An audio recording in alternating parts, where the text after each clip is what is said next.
First and foremost, I want to give all of the praises and the glory to the Most High and His Son, Yahweh, Bahashem, Yahweh Shai, Bahashem, Rakah, Quadash, and double honors to the elder apostles of the great millstone, and to include the elder bishops on down, and Yahweh, Bahashem, Yahweh Shai, Barakatham, to the elect, as we all believe that we are.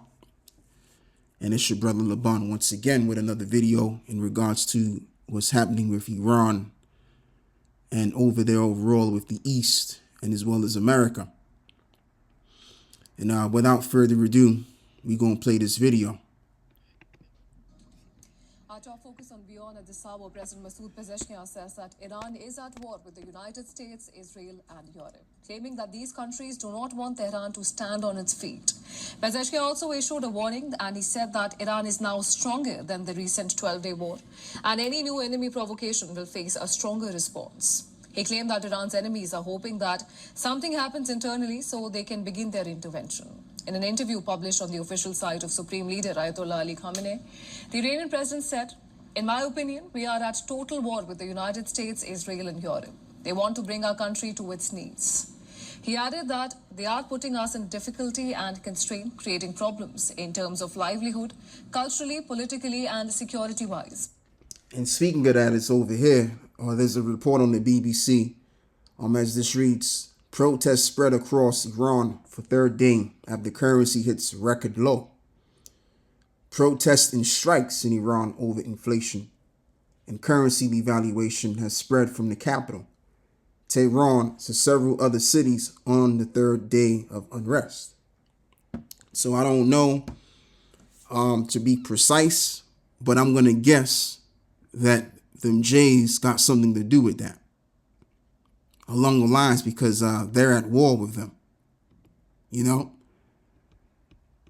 But information will go around, and we'll find out the truth about why Iran is suffering their currency devaluation to the point where the protesters are having to go all around and expressing their concerns of that, man. So let's continue to play some more of this. Raising society's expectations. Well, Pezeshkia's statements coincide with plans for Israeli Prime Minister Benjamin Netanyahu's visit to the United States. It is being reported that Netanyahu may present President Trump with a new plan of action against Iran. Remember, Israel and Iran engaged in a 12-day war in June. The US later joined the operation when Trump ordered strikes on 3 Iranian nuclear facilities in June. The United States and its allies accuse Iran of seeking to acquire nuclear weapons, a claim that Tehran has repeatedly denied. Trump has announced a maximum pressure policy against Iran that has included sanctions designed to economically cripple the country and dry up its oil reserves from sales, and this is on the global market.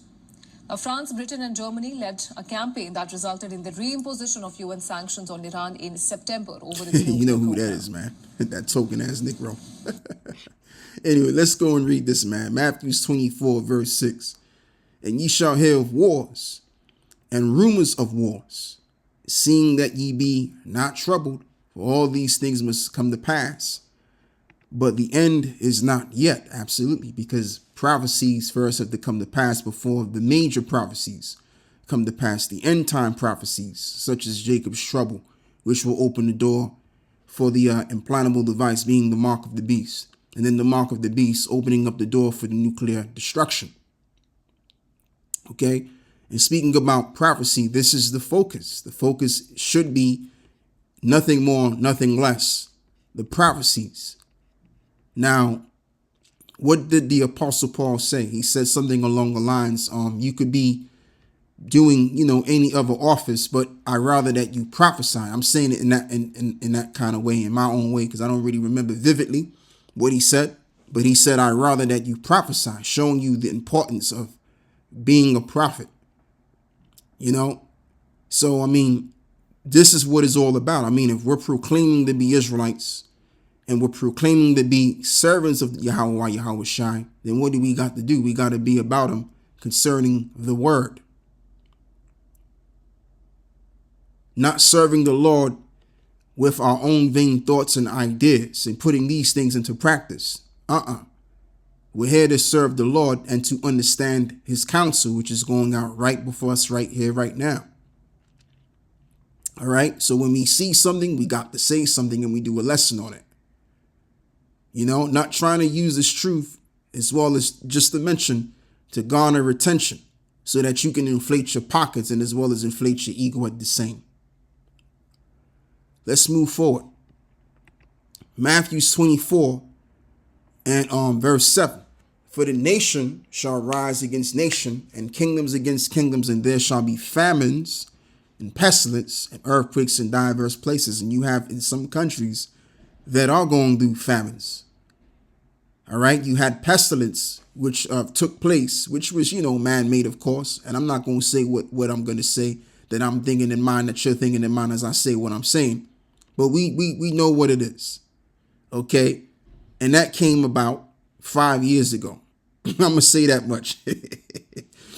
And earthquakes in diverse places. And that's what's happening today as well. You're seeing this, through these, weather manipulation tools that Esau uses. What's it called? The HARP program and many other programs that we don't even know about. Salakia. Verse 8, and all these are the beginning of sorrow. So these are just the beginnings of sorrow. We're in the beginning stages of it, and many more are going to come. So it's going to get bad before it gets really bad. And then after that's all said and done, we're going to go to the other side. All right. So the word rumor is from the Greek okoi, if I'm correct. G 189, aka. Okay. Aka. Right. Aka. Which means the sense of hearing, the organ of hearing, the ear, the thing heard, instruction, namely oral, the preaching of the gospel, hearsay, report, or rumor. Yeah, back in the ancient world, the word got out by the mouth of many in the community, and that whole rumor would be spreading abroad all around. Like nowadays, we got phones, we got access to these computers, which is through the internet. But back in the ancient world, it was by word of mouth. All right, just to simply put that. Now we're going to move forward and read what's really being had today between Israel and Iran, and to include the U.S.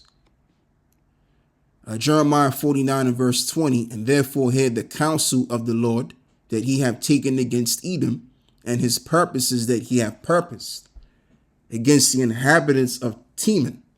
Surely the least of the flock shall draw them out, and surely he shall smite their habitations desolate with them. And the earth is moved at the noise of their fall. At the cry, the noise thereof was heard in the Red Sea. Behold, he shall come up and fly as the eagle and spread his wings over Basra.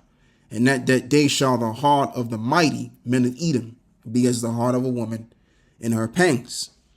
So we know that little old Israel, will get America in big trouble with Russia. All right, by coming up against Iran. And when that's all said and done, even the East are going to bear witness, and they're going to be moved by the fall of Babylon, because the fall of Babylon is going to be nuclear. Okay? So much so that the earth is going to shake, and there's even going to be a shaking on the other side of it. It's going to be dramatic. All right? So dramatizing, you can't explain it.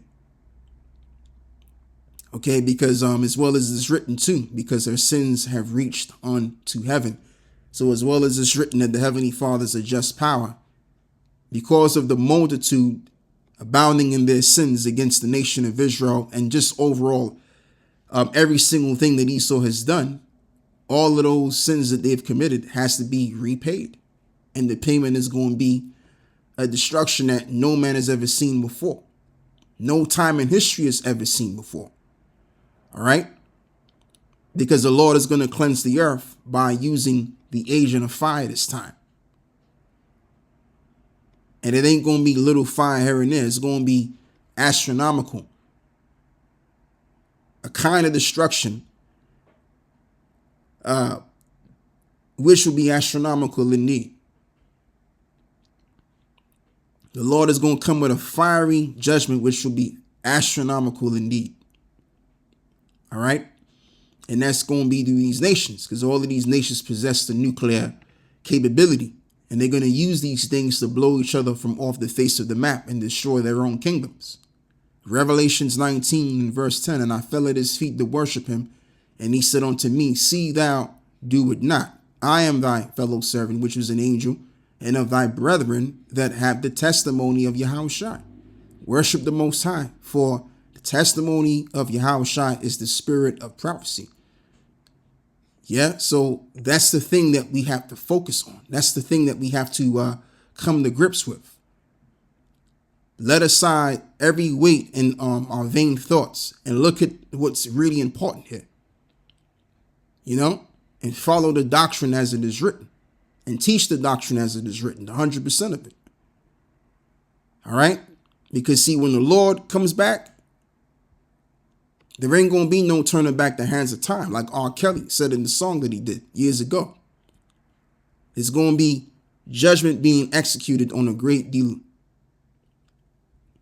All right? So it's either you get down with the program or you're going to be a part of the program where it concerns your judgment. The destruction that's getting ready to come. All right.